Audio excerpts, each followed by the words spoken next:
Wangwa omuntu wafa abantu ab'ekinywi kye oba we babadde bakola mu sekita oba ekitongole kyekimu batera okubeera nga bavaayo ne bakungubagira omuntu waabwe. Naffe bwe gutyo eno ewaffe mu Kadongo Kamu embeera eno weebeerawo tukungubagira bannaffe era nga 12 omwezi ogw'omukaaga 1997 gy'emyaka 28 emabega abayimbi ba Kadongo Kamu bakungaanira mu maka ga Ssaalongo Herman Ssemakula Basudde okubeera nga bamukungubagira oluvannyuma lw'okufiira mu kabenje ako ke yagwako wali e Kabale Bugonzi. Akabenje ako mu mmotoka baalimu 13, ababiri be baasobola okufa naye yafiirawo yali omu ye Ssaalongo Herman Ssemakula Basudde ssaawa zaali 5 ez'ekiro nga 11 omwezi ogw'omukaaga 1997 wayitawo ennaku 9 nga 2 omwezi ogw'omukaaga 1997 ne Fiona Nakyukayiza muto wa senior woman Irene Nakito oba eyali mukyala wa Fred Mbalire Kateteyi naye n'atugendako. Kale bwe tutyo naffe mu Kadongo Kamu enteekateeka eno yabeerawo. Kale muntu wange nkwebaza okuba nga okyangoberera. W'obanga oli mupya ku channel nkusaba subscribinga, commentinga, likinga, sharinga. Enteekateeka eno mu Kadongo Kamu yasookera ddala okubeera mu maka ga Livingstone Kasozi nga ennaku z'omwezi nga 2 omwezi ogwokutaano 1997 wayitawo ennaku mbale zaali nga 2 bw'atyo ne Herman Ssemakula Basudde eyali ate munnaye mu kubeera nga akungubagira mukwano gwe mukoddomi we menta we ate naye nekituuka ewe kino era Kasozi kyagamba nti olumbe lwatujjirira era kizibu nnyo okubeera nga tukyetaasa kubanga teri amanyi budde we lugenda kubeera nga lujja naye nga ewa Livingstone Kasozi enteekateeka eno okubanga ebeerayo kyasookera ddala mu bafuuyi b'emirere ewa Godi Mwambala. Godi Mwambala genda omunoonyeeko ku mitimbagano w'obanga akubuze ojja kujja ontuukirire naye nga baali bangoma nganda naye nga ye okusinga yali yategeerekeka mu kubeera nga agira afuuwa emirere. Kale bw'atyo Godi Mwambala bwe yafa ab'ekinywi abagoma n'ab'emirere bakuŋŋaanira amaka ge ne baba nga bamukungubagira. Kale naffe eno bwe tutyo mu Kadongo Kamu twagula enteekateeka eno. Kale olunaku olwaleero nsazeewo nkuleetere abamu ku bayimbi abakungubagira Ssaalongo Herman Ssemakula Basudde ng'afudde era abayimbi list eri endless naye ŋŋendagendako n'abo abatono. Ŋŋenda kuleetera list y'abantu 18 era nga wetukoonako ezimu ku nnyimba ezo ze baapafominga tubeere nga naffe tusobola okwejjukanya naye nga muntu wange nkugamba nti gwe yeetaaga ebintu ebya Kadongo Kamu nnyimba bivulu n'ebintu ebirala tuukirira e Kasubi ku basooka kwa Vula stage wenkolera emirimu gyange obanga weesitudde nojja oluyimba nduteerako nusu 5 ntandikira ku nnyimba za 15 ku WhatsApp nduteerako nusu 10 ntandikira ku nnyimba za 15 enkola ekusingira obwangu gye tukozesa naye nkusaba nti woba ojja ku WhatsApp yange jangu n'obuvunaanyizibwa kubanga zihaayi siziddamu nsaba otuukire ku nsonga ate kati wembanga ebintu bino obadde ongoberera okumala ebbanga oba omanyi kyentegeeza era abasinga bwaliwo abateekako haayi nembalekoko. Kale bantu bange tugenda kugenda mu listi tugenda tandika n'oluyimba lwa Muzeeyi Kalali sitya kufa. Oluyimba olwo lwafuluma 1993 era ze zimu ku nnyimba ze yatandikirako Muzeeyi Kalali okubeera nga ayimba naye nga ojjukira oluyimba lwe olwamuleeta mu kisaayi ky'okuyimba yaluyimba ne ssenga w'abaana Alice Nabata.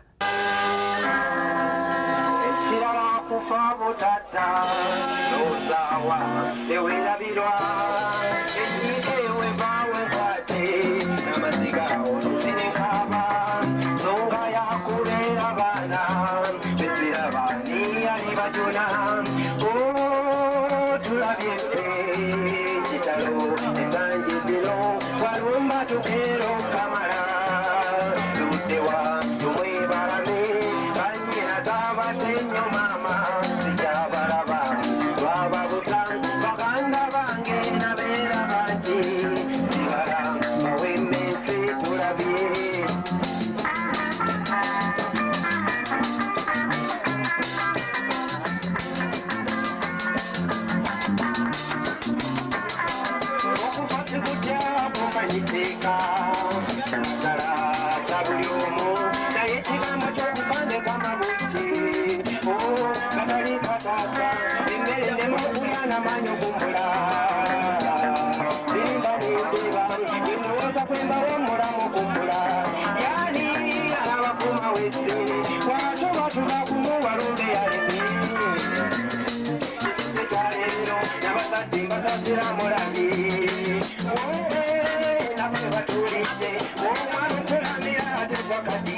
Muzeeyi Kalali ono mujja kumwebaza nnyo, yaliwo nnyo okuviira ddala nga bajja Maiti Masaka mu ddwaliro okutuusa we baatuusa Maiti ewaka, era ne ku mmotoka eyo yaliko yatambulirako we batyo be bajja Maiti mu ddwaliro Masaka okugizza Bubondo. Kale muntu wange, then ndowooza n'abalala special thanks genda mu bazira Gita Singers, Kato Sekandi, Wilson Kwita ne abamu ku bammemba ba Moses Balongo, Elia Kibuka Segane n'abalala, kubanga ebyuma ebyakozesebwa byali bya bazira Gita Singers, bali bakoledde mu bitundu by'e Masaka, era bo we baawulira nti munaye omu ku kinyonyi kyabwe agenze, bw'atyo basala busazi ne baleeta ebyuma. Kale katulabeko Muzeeyi Kalali.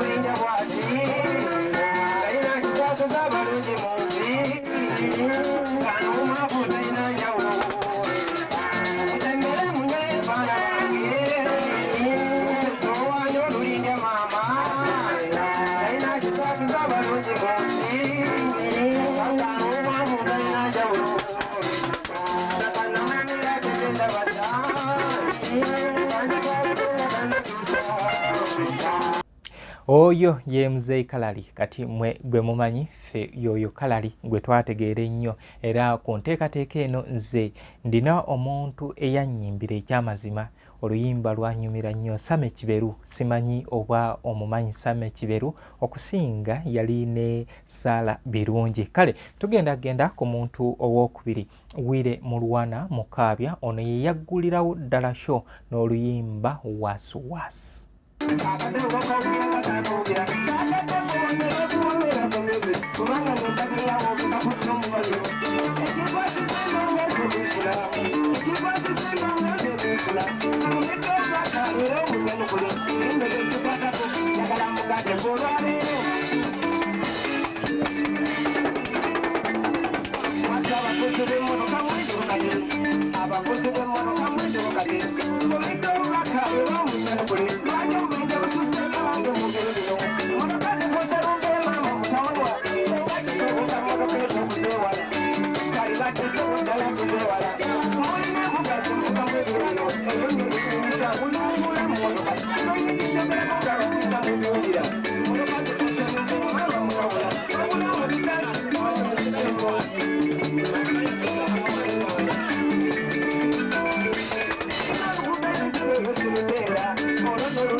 Kale yoyo Kyali Negu. Simanyi oba Kyali Negu ono ow'obudde buno owa Marasta Pastor, saba otunuulireko ku Kyali Negu oyo. Era ndowooza Pastor ona oba ku babiri anayina okubuulira munne enjiri. So yoyo Wire Mulwana Mukaabya, era it's on record ti abayimbi e Uganda babaddewo, naye Wire Mukaabya y'omu ku baali basemberedde Music Triangle, era yali musaale nnyo mu bantu abo nga akolagana nabo, era ojja mujjukira nti ne mu kisaawe galikoleka Nakivubo mu kivulu kya Muno Mukabi ye yajja naggulawo n'oluyimba Akaveera. Kale tugenda kubeera nga tweyongerayo, tugende ate ku muyimbi owookubiri, list mpanvu naye kanjiyitemu lukwakwayo, Fred Seremba, mutabanyi wa jjajja w'abayimbi Christopher Ntege Sebadduka. So Fred Seremba yajja n'ayimba oluyimba Omulyango gwa Walumbe. Abasinga kati ffe twakazaako Teweerumya kubanga yamala n'aluddamu naye luli omulyango gwa Walumbe lwe yayimba mu show eno.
New Subs Fashions tukutuusaako ebiteeteeyi kw'ossa abaya, engatto, ensawo z'abakyala, jackets, jeans n'ebirala. Tusangibwa ku Wilson Street ku kizimbe ekya Sunset Arcade ground floor shop number 2. Okututuukako va ku Pioneer Mall, otambule ngadda ku Arua Park, yisa ekizimbe ekya Wilson 1 oyite ku Health Link Pharmacy. Kati awo weekoma yambuka amadaala gakuyingize ku Sunset Arcade, awo ng'otutuuseeko. Engoye zaffe tuzijja China, Egypt, Vietnam n'amawanga amalala. Omukyala omwambazi omulungi ayambala naffe.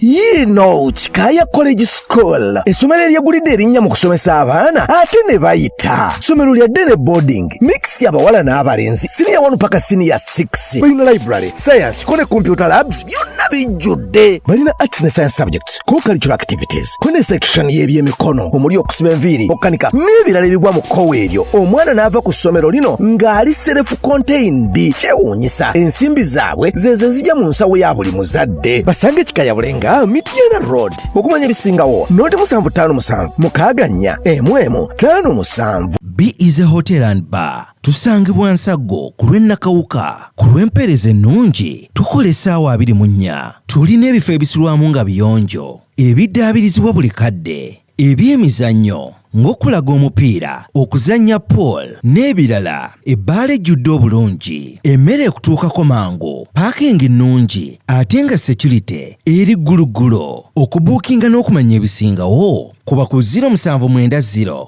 79 12 04 oba 058 98 77 34. You are not easy when you are not at B is a hotel and bar. Come and experience the ultimate in comfort, entertainment and security with B is a hotel and bar. Nsago Nakauka Road.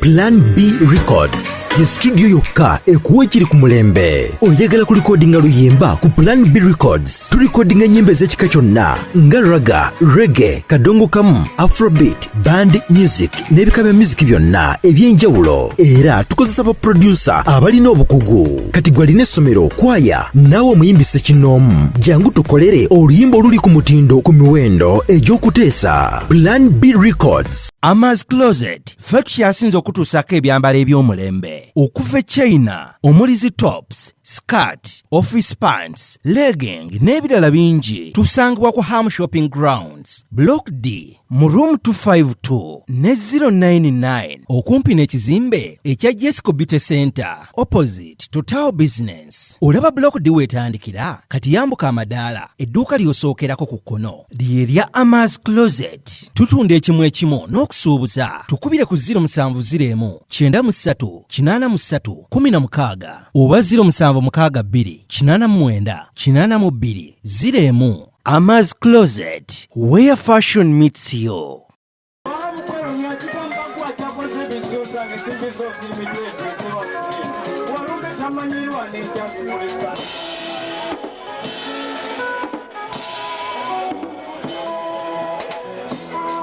Okay, kale bantu bange mbagamba nti programu eno eteekebwamu ssente aba New Subs Fashions abo basangibwa ku Sunset Arcade. New Subs Fashions bakugamba nti gendayo obeere nga weefunira ku ngoye baati kudde engoye empya okuva mu ggwanga lya China era Hajati Namatovu Fatuma wali okubeera nga akuweereza kati gwe eyeetaaga okutuuka ku New Subs Fashions genda tambulanga ova ku Pioneer Mall odda ku Arua Park ogenda kuyisa Wilson 1 ozaako Health Link Pharmacy ova ku Health Link Pharmacy weekoma yambuka amadaala edduuka lyosookerako ku ddyo lyeryo edduuka lya New Subs Fashions. Engoye z'abakyala abasiraamu n'abatali zonna bazirina kati Amaz Closet for Tops and More abo basangibwa ku Ham Shopping Ground basangibwa ku dduuka 252 kati gwe Ham Shopping Grounds weyawukanira ne Jesco Beauty Center yambuka amadaala ago ku Block D edduuka ogenda kubeera nga oliraba era n'ekipande kyaffe weekiri genda obeere nga obawagira gwe omukyala yenna ali eyo omukyala omwambazi buno bupeti bupapi genda obeere nga osobola okwefunira ku ngoye. Mukyala Nalubega Brenda waali era naye ye atuuse lunaku lwa leero okubeera nga ava okutuleetera stock empya. Nsaba omuntu yenna genda ku Amaz Closet wosangawo engoye nga zikulabikira okubeera nga nkadde ekyamazima ojja kugamba nti Muzungu David otulimba. Tulina Kikaya College and Vocational School abo basangibwa ali Bulenga ku 7 bakugamba nti twalayo omwana bamubangule badde ne boarding arts ne sciences kale twalayo omwana bamubangule nawe kenyini osobola ogenda n'ofunayo course ey'omu mutwe. Kati tulina St. Michael Education Center, Twinex International ne Plan B Records gwe yeetaga enyimba zino osobola okunsanga wano ekasubi ku basooka kwa Vula Stage. Kati gwe ayagala okubeera nga owumuza ku bwongo genda ku Be Easy Hotel and Bar abo basangibwa Nsaggo. Abantu b'omu Nsaggo bambi mwebale kubeera nga muwagira ekifo kyaffe ekipya. Bagamba nti ekifo wekiri wantu wasirifu siwakeerere ogendawo n'okola emikolo n'okola ebyo ebikutute ate n'ovaayo munnange nga wenna oteredde bulungi. Kale bantu bange katweyongereyo n'abayimbi abalala aba performinga ku show eno. Twalina Kasozi Njala Yagwa. Kasozi Njala Yagwa nakugamba nti yafa mu mwaka gwa 2022 yaziikibwa ali Entenjeru. Kasozi Njala Yagwa erinnya lye ettuufu ye Jala Ebinge yali musajja muteeso naye bo Matayo Gwana wajja mu Buganda n'alya obwami bwa Kabaka n'abanga alamulirako Ssaabasajja Kabaka yali mwanga obudde obwo mu bitundu byeyo Gondi mu bitundu by'e Bugerere n'abanga amulamulirako. Kale bw'atyo kwe kuyingira ekika ky'engabi era oyo Matayo Gwana yoyo gw'owulira Christine Nansamba ng'agamba alayira jjajjaawe Matayo Gwana gw'ataalabako. Kale bw'atyo yoyo Kasozi Njala Yagwa. Kasozi Njala Yagwa mu sheno oba mu kukungubaga kuno yayimba oluyimba Walumbe tutte emikago. Katuluwulireko.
kale muntu wange oyo ye Kasozi njala yagwa. Omuntu omulala Mathias Mulumba Walukagga yayimba akanywa mpola meya ogamba otya munnange kulikayo ewa Muzeeyi Magala webale mubeererawo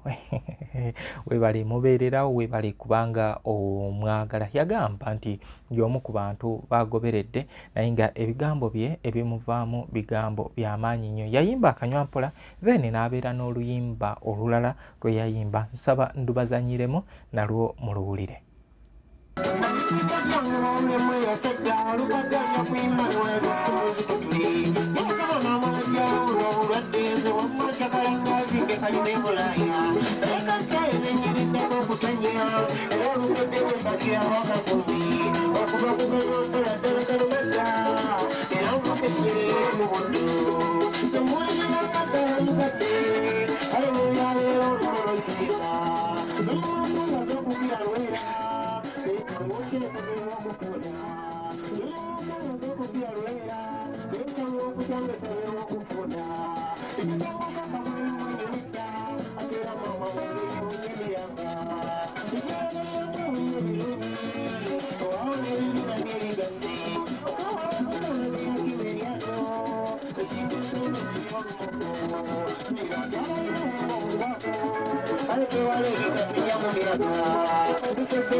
Kati oluyimba olwo gwe ali eyo woba olumanyi nsaba olumbuulire erinnya Harriet Birungi ogamba otya bebi waffe Miracle agamba atya munaye tolwawo tulina okubeera nga tufunira omwana oyo gwazanya naye. Okay, kale twalina John Bosco Muzaale naye y'omu kwabo abayimba mu kukungwabagira Salongo Herman Ssemakula basudde. John Bosco Muzaale Kikoni oyo yafa yaziikibwa ali e Bugerere wali e Busaana. John Bosco Muzaale 2022 yatugendako naye nga abo be bamu ku baana b'Amatendo Demonstration School era yali musaale nnyo mu kubeera nga atambuza emirimu egy'enjawulo. Mujjukire mu luyimba kino kyekiseera ne Senga Justin Nantume. Kale abamu ku bantu abalala betugenda okubeera nga tujjukira nga tuvudde ku John Bosco Muzaale mweteeketeeke okubeera nga olowooza ani omulala.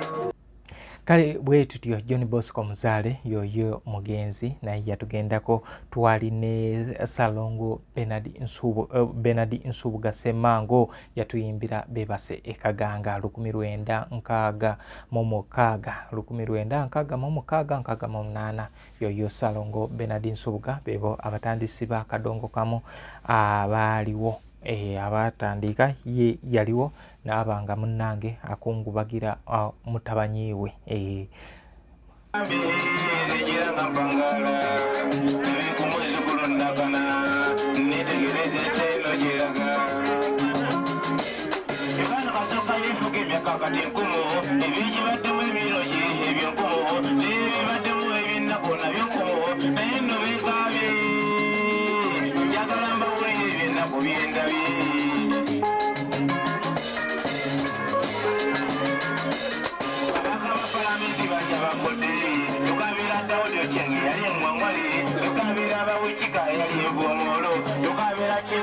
musajja yennyini tukabira olengeri yali omuzira n'abayimbi baffe nabanya bafudde tukabira kasuzi omusajja yennyini tukabira munnaffe tubutte kulunye n'abaana besimenye abasajja baafa baali abazira baatirimbululumbi bonna mangumangu amazima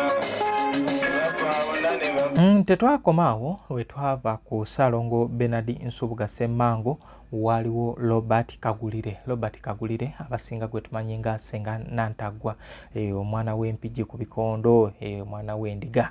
Kati ono omwana w'endiga ye okuyimba akutandikira mu Matendo Demonstration School era we bamala okugraduatinga oyo ne Susan Birungi Lord Fred Sebata yabaweereza Ssaalongo Hamani Ssemakula basudde era we yatuuka eyo munange Katonda n'amukwatako nabanga atandise okubeera nga azannya kosa n'okuyimba era muno yayimba n'okutuuka okubanga akulukusa ku maziga kubanga oluyimba lwamulema okubeera nga amalako.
Kale muntu wange bino tubikole naye nga olikinga o sharinga singa tetuba bakodo oba oliawe ebintu byaffe bino byanditambudde naye ffe bennyini abagamba nti twagala nnyo kadongo kamwe ekyamazima omuntu omuweereza link n'oweereza link abantu 10 osangako nga views ziri views 5 10 kati view abantu 9 papa balazewa anyway eyo takatufeeyo yensi munange olina jja nakugamba muzungu bambi oweereza bulungi ebintu byokola tubyagala era gwe musingi kadongo kamulwa kyakyaliwo naye nga muganda wange ebyo byogera kumpaana ebikolwa olina bitono.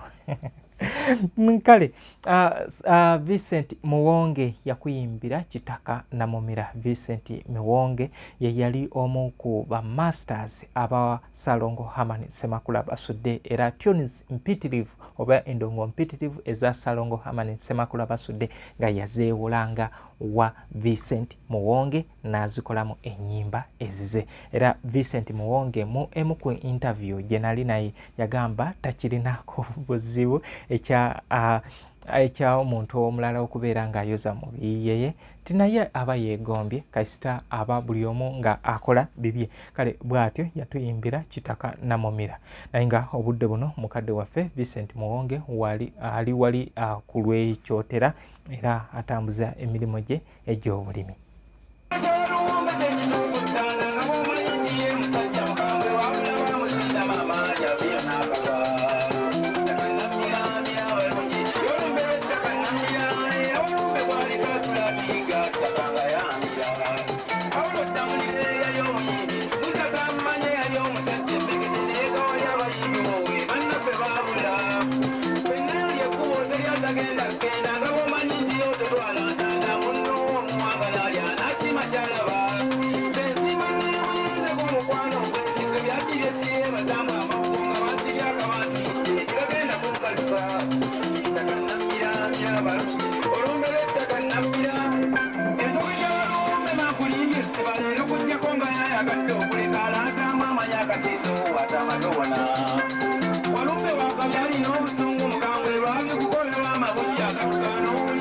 Mama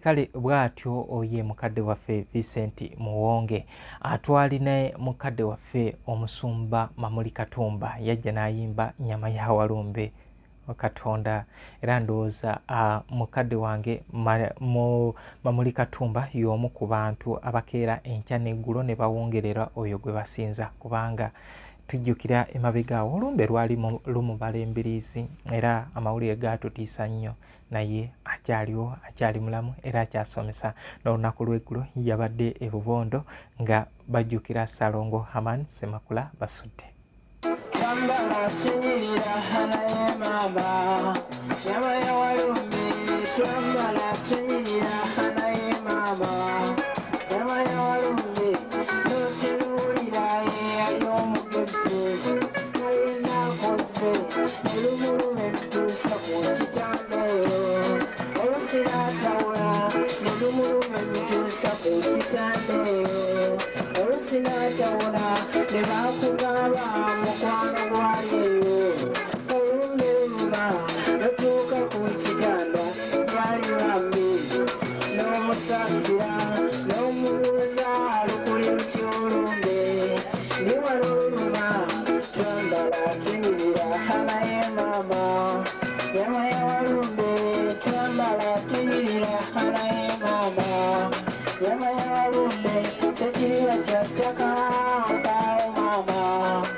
Kale bantu bange mbebaza ejo gyonna gye mutuusaako engalo mwebale okubeera nga mungoberera okusinzirira awo wonna weeri nkugamba nti weebale kubeera nga oyagala kadongo kamu nze osobola okunsanga ku Facebook, YouTube ne TikTok. Weewesitwa n'ojja oluyimba nduteerako nusu 5 ntandikira ku nnyimba za 15 wano ku WhatsApp, oluyimba nduteerako nusu 10 ntandikira ku nnyimba za 15. Enkola ekusingira obwangu gye tukozesa naye mbakubiriza nnyo osobola okutryinga search engines ez'enjawulo ne libraries ez'enjawulo omaaliriza nojja nompa sente ezo zenjagala mu gundi naye waliwo ennyimba endala ate nga munnange tezibeera za 15 kati woba oyagala alubamu ate yo zisuka ku 15 kubanga zino alubamu ze zisinga era ntwala budde ne ndabinge kale nkusaba nti jangu ompagire onoompagira ojja kuba ontaddeko etoffaali n'enkya ate okubeera nga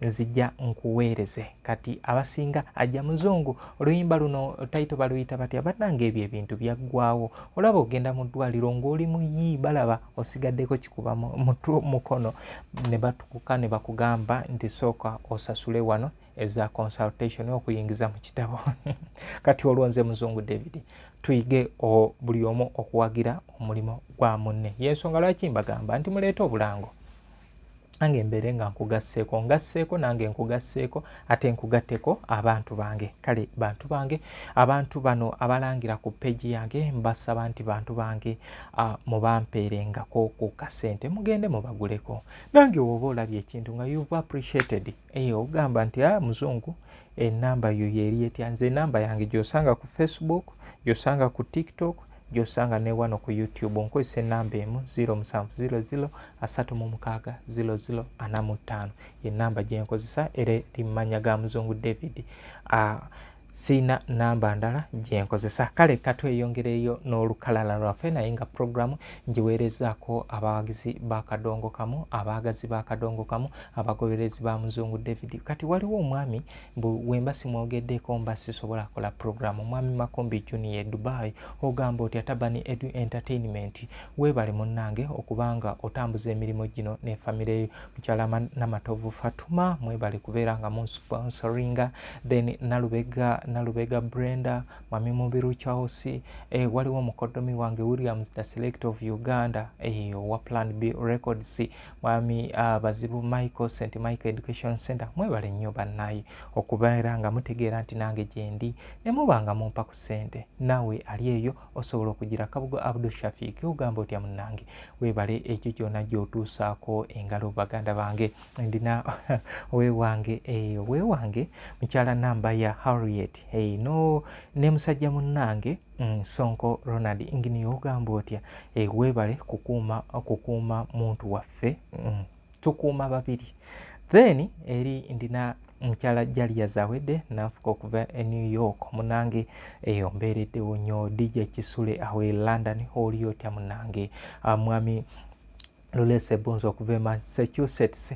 Then waliwo Nzisibila Tadeo ali Chicago naye angoberera nnyo Dilisa Zintan East London, Bobu Kabindi Mpima, Maria Zaku n'abantu abalala mwenna gye muli abali mu kyondo ky'ebuwalabu abali wane Uganda, East Africa, buli omu waali walabira omusana n'enjuba nkwebaza okubeeranga ongoberera. Bangi bagamba mu muzungu olandaga nedda olowooza tobifunyeemu makulu. Kati tugenda ku muyimbi omulala eya performinga ya Rebecca Namale. Omugenzi Rebecca Namale ojja mujjukira mu kibiina kya Picking, omujjukire mu ewa Lord Fred Sebata. Kati gwe atamanyi Rebecca Namale ogenda kumujjukira ku luyimba olukuunya yavuma ba Makumbi Junior omukyala yavuma ba Makumbi Junior. Allah kati oyo omukyala Rebecca Namale mwe abanyumirwa enjawulo y'abafumbo yoyo yali Lord Fred Sebata ye yali nnyinimu, Justin Nantume ye yali omukyala w'omukyala yali omukyafu, ne omugenzi Rebecca Namale ye yali omukyala w'ekibuga. Kati ne wano nawo ya performinga. New Subs Fashions tukutuusaako ebiteeteeyi kw'ossa abaya, engatto, ensawo z'abakyala, jackets, jeans n'ebirala. Tusangibwa ku Wilson Street ku kizimbe ekya Sunset Arcade ground floor shop number 2. Okututuukako va ku Pioneer Mall otambule ngadda ku Arua Park, yisa ekizimbe ekya Wilson 1 oyite ku Health Link Pharmacy. Kati awo weekoma yambuka amadaala gakuyingize ku Sunset Arcade. Awo ng'otutuuseeko engoye zaffe tuzijja China, Egypt, Vietnam n'amawanga amalala. Omukyala omwambazi omulungi ayambala naffe. Yino Chikaya College School, essomero eryegulidde erinnya mu kusomesa abaana ate ne bayita. Ssomero lya Dene Boarding, mix y'abawala n'abalenzi, senior 1 paka senior 6. Balina library, science, ko ne computer labs byonna bijjudde. Balina arts ne science subjects, co-curricular activities, ko ne section y'ebyemikono, omuli okusiba enviiri, okukanika n'ebirala ebigwa mu kkowe eryo. Omwana n'ava ku ssomero lino ng'ali self-contained. Kyewuunyisa, ensimbi zaabwe ze zijja mu nsawo ya buli muzadde. Basange Chikaya Bulenga Mitiana Road. Okumanya bisingawo noti 757 mukaganya emwemu 57. B is a hotel and bar. Tusangibwa Nsago ku lw'Ennakawuka. Ku lw'empeereza ennungi tukola essaawa 24. Tulina ebifo ebisulwamu nga biyonjo, ebiddaabirizibwa buli kadde, ebyemizannyo ng'okulaga omupiira, okuzannya pool n'ebirala. Ebbaala ejjudde obulungi, emmere ekutuukako mangu, paakingi nnungi ate nga security eri gguluggulo. Okubuukinga n'okumanya ebisingawo kuba ku 070 79 12 04 oba 058 98 77 34. You are not easy when you are not at B is a hotel and bar. Come and experience the ultimate in comfort, entertainment and security with B is a hotel and bar. Nsago Nakauka Road. Plan B Records ye studio yokka ekuwa ekiri ku mulembe. Oyagala ku recordinga luyimba ku Plan B Records. Tu recordinga nyimbe z'ekika kyonna nga raga, reggae, kadongo kamu, afrobeat, band music n'ebika bya music byonna eby'enjawulo. Era tukozesa ba producer abalina obukugu. Kati gwalina essomero, kwaya, naawe omuyimbise kinoomu. Jangu tukolere oluyimba oluli ku mutindo ku miwendo egy'okuteesa. Plan B Records. Amaz Closet ffe tukyasinze okutuusako ebyambalo eby'omulembe okuva e China omuli zi tops, skirt, office pants, legging n'ebirala bingi. Tusangibwa ku Ham Shopping Grounds Block D mu room 252 ne 099 okumpi n'ekizimbe ekya Jesco Beauty Center opposite to Tower Business. Olaba Block D wetandikira kati yambuka amadaala edduuka ly'osookerako ku kkono lye lya Amaz Closet. Tutunda ekimu ekimu n'okusuubuza. Tukubire ku 0701 93 83 16 oba 0762 89 82 01. Amaz Closet, where fashion meets you.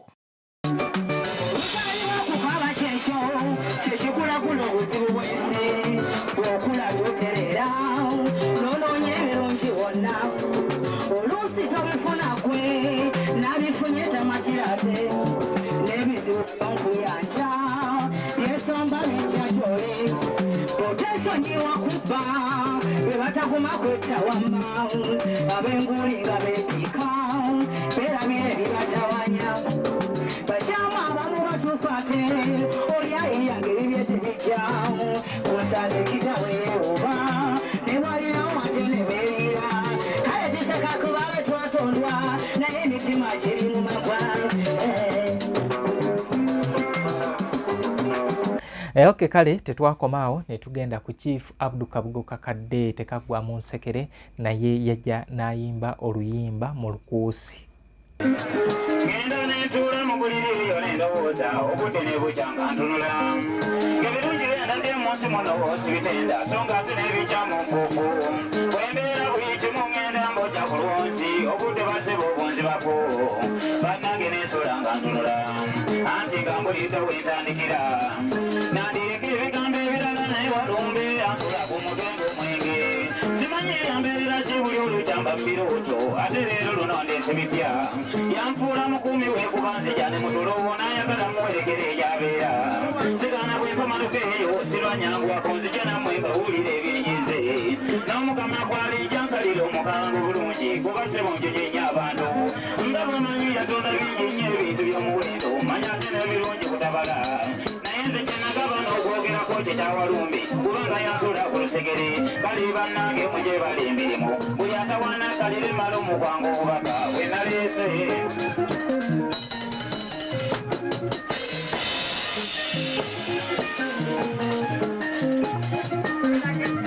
kale nga bumaze okuweera neyo nsaba mulaala njagala nkubuulire ekimbadde bannange mba mu lugendo tubadde ne walumbi kyekindeetedde ofuuwa ennyo olwaleero tulepuse nnyo okuba bwe twakoma njuzi kubanga n'abafumba labyeko abaali abakulu b'amadiini abakozi b'amawanga ne bannakunkunya eddanda be bangi bakabaka mbalabyeko ne bantuma okubeebasa nti n'omwebala okukiika emmengo pulezidenti Kenyatta yatumidde Habyarimana yali mukwano gw'omukago eyo kyensanga emimmanga biba ziraba muzaale naye ne mukulisa lwe twamuzinga abafiira mu ntalo babatumidde mbalabyeko abattibwa ebiso n'amasasi abalali nga beesiwuunye babadde bakatuuka abo ne mbasuubiza lwenkomawo mpoza ate mu bazungu nsanze peremapeera n'abayita mugende okusaba eriyo emizikiti kamaala n'amakereziya songa n'amakanisa ndabe mangi nsimbi eyo nekyolukiiko lwentudde n'abafuuka ninde nate mmala okujjukira bye nalabye.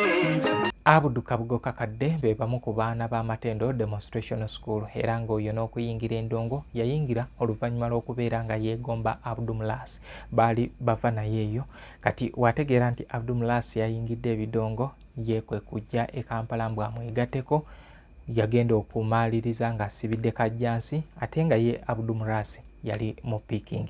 Kale bw'atyo yoyo mukadde waffe Abdul Kabugo Kakadde. Then tugenda kutunuulira Senga Josephina Ndagire Nabitaka. Senga nkutumiddeko naye yaliwo mu kukungubaga abayimbi baali bangi naye sofa nkumenyeddeko bamuzeika kumirizi abatakwata nako ku microphone abaali mu kuba ebivuga abaali mu kubakinga bona baaliyo. So Senga Josephina Ndagire Nabitaka naye ya performinga.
kale bwe tutyo bwe twavaawo twadda ku waliwo Same Kiberu Same Kiberu wajjaayo naye njagadde oba at least ako nkasembiyeyo otulina mukadde waffe Matiya Luyima tata w'abayimbi yali ne mama w'abayimbi era bayimba oluyimba Walumbe nga Sauda Batenda baakinga.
Kale we batyo tata w'abayimbi ne mama w'abayimbi we baamala okupafominga Ssaalongo Deogratias Ssebuguzi naye yayingirawo n'oluyimba Walumbe tamanyiirwa era n'atukookeramu nga bakungubagira mukwano gwaffe Ssaalongo Hamani Ssemakula Basudde naye nga muntu wange nkugamba nti okyali ku Muzungu David Kadongo Kamo music analyst. Nkusaba nti sharing ebintu bino n'emikwano gyaffe abalala gye bali bajje batwote buliro. Kale Ssaalongo Emmanuel Ssekidde yayimba enono y'ebijja.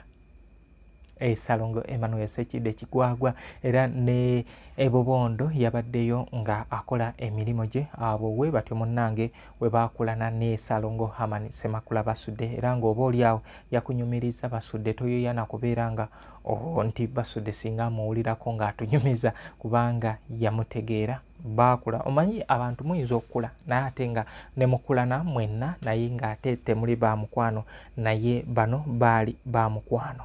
Kale bwe tutyo programu yaffe ene ey'olwaleero tugenda gikomekereza n'oluyimba lwa Same Kiberu wajjaayo.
tusatiza naye nga waliwo abalina wali emirembe siraba lwaki ebiziga bikiyo eyambisiza oluyimba lwange nga nemulugunya lwaki ebijja tebiyonjebwa enkuba eva mu gatonya nekubira ebweru bagenda nayo lwerisanguka enkuba eva mu Januari nekubira ebweru bagenda nayo lwerisanguka basekabaka bali wazimbe bali munda wayoyote notunuulira lwaki gwe abakweka mu mayumba okatoneranga nga tebakadda tebakyebaza nebijja by'abakopiirya ndibadde nga birabirirwa tewali mukopiirya ono nannyini empewo ziba mpewo teriyo ziri nangula ekino batusanga ebizibu bino kokyusa amanya akanamasiro limbo bijja nyumba za mizimu mwegisangibwa naye okubaziika ne bazikireyo mu nsigo we watuusizza okwenja bweki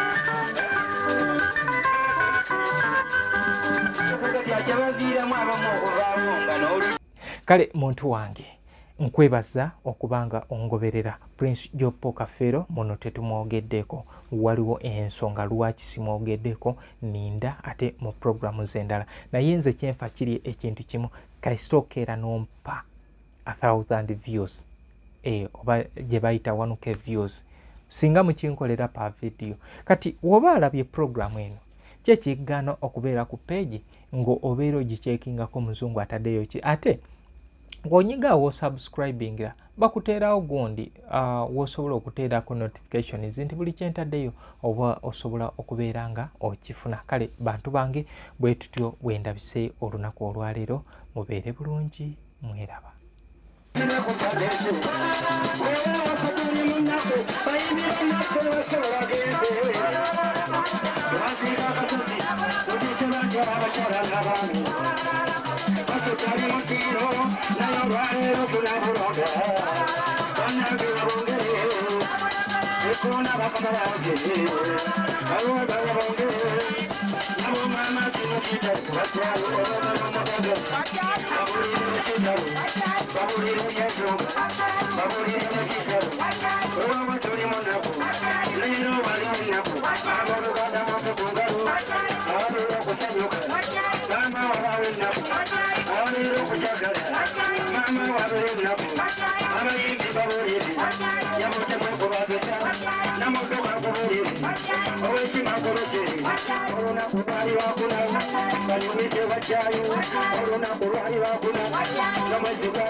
New Subs Fashions tukutuusaako ebiteeteeyi kw'ossa abaya, engatto, ensawo z'abakyala, jackets, jeans n'ebirala. Tusangibwa ku Wilson Street ku kizimbe ekya Sunset Arcade ground floor shop number 2. okututuukako va ku Pioneer Mall otambule ngadda ku Arua Park yise ekizimbe ekya Wilson 1 oyite ku Health Link Pharmacy kati awo weekoma yambuka amadaala gakuyingize ku Sunset Arcade awo ng'otutuuseeko. Engoye zaffe tuzijja China, Egypt, Vietnam n'amawanga amalala. Omukyala omwambazi omulungi ayambala naffe.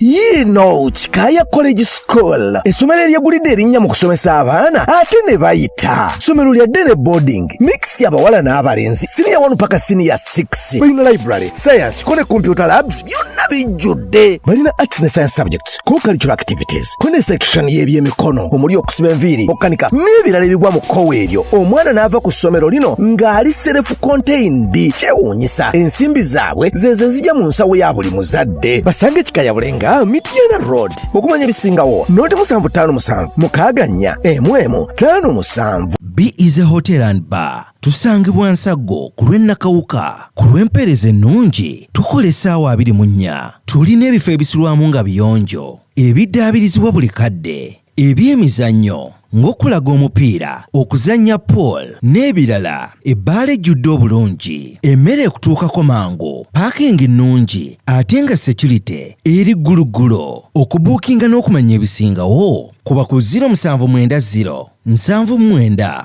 12 04 oba 058 98 77 34. You are not easy when you are not at Be Easy Hotel and Bar. Come and experience the ultimate in comfort, entertainment and security with Be Easy Hotel and Bar, Nsago Nakauka Road.